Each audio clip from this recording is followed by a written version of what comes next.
Yes, ku Kcca Media tuba tuyingiddewo okusobola okubanga tukuwa updates zonna ezigenda maaso mu ggwanga erya Uganda era nga essaawa zino waliwo omukungu oba boss wa Kcca mwattu eyafiiridde mu parking ate mu mawulire amalala g'omukyala amanyiddwa nga Rema Namakula yakikoze abawali ettaki gwe najjo sinzira okubanga ku mukutu kwoli tuba tukuwa updates zonna ezigenda maaso mu ggwanga lyattu erya Uganda naye katutandike ne story yaffe ey'olunaku olwaleero. Yes, mu music industry ffenna tumanyi nti essaawa zino oli kasita afuna ku linnya ate afuukira ddala ensonga oba omutwe gugejjera ddala era tukuleetedde omwami amanyiddwa nga Alimpa Ronald. Omwami ono nga yakuyimbira olusuku lwa seminti ate mwattu ono omukulu ayina ekivulu oba giyite show gye yabadde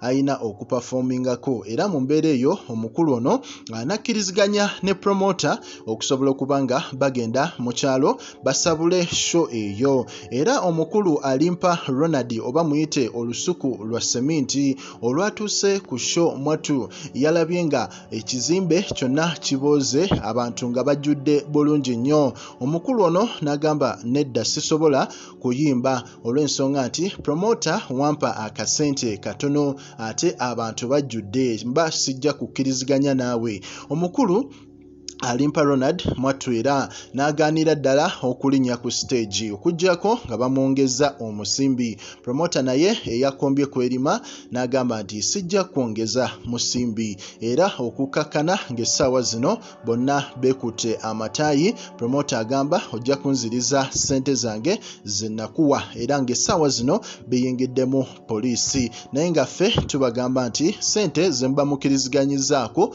gezaako okubanga osigala ku mulamwa naddala nga ggwe omuyimbi omuto Alimpa Ronald totandika mpalana ng'obudde bwo tebunnatuuka oba ng'obudde bwo bukyali. Ate mu mawulire gaffe amalala olunaku olwaleero g'omukyala ow'erinnya omukyala inspirinze abayimbi abayitirivu nga omukyala ono ye Rema Namakula. Omukyala ono yabadde sayidi zawali ettaki era mu kubeera ettaki n'abakuba omuziki era mu mbeera eyo abantu bonna basanyuse sayidi zaawo ettaki muganda waffe Fred Kajubi lumbuye gy'abeera.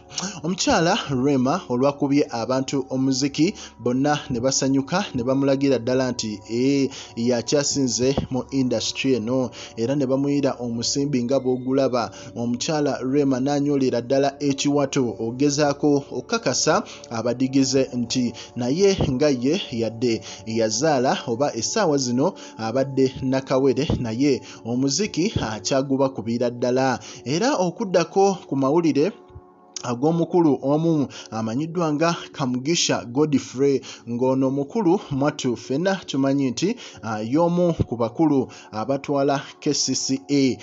Mwattu omukulu ono kigambibwa okuba nti olunaku olw'eggulo yafiiridde wali mu parking eya Akamwesi eringa mall empya essaawa zino mu ggwanga erya Uganda era ng'eri sayidi zawali ekanyanya oba ekyebando. Omukulu ono abatuuze balabye omusajja atudde mu mmotoka naye nga mwattu tebamanyi nti omukulu ono oba yeebaseemu nga balowooza oba awummuddemu oba just yeesigamyemu kumuttaawo talina buzibu bwonna naye ate bagenze okwetegereza nga kirabika omukulu ono embeera gy'alimu si nnungi kwe kugezaako omumusemberera era ebipya ebyabalaze oba ebyazuuse byadde biraga nti bambi omukulu ono yabadde asiseemu era nga avudde mu bulamu obw'ensi eno.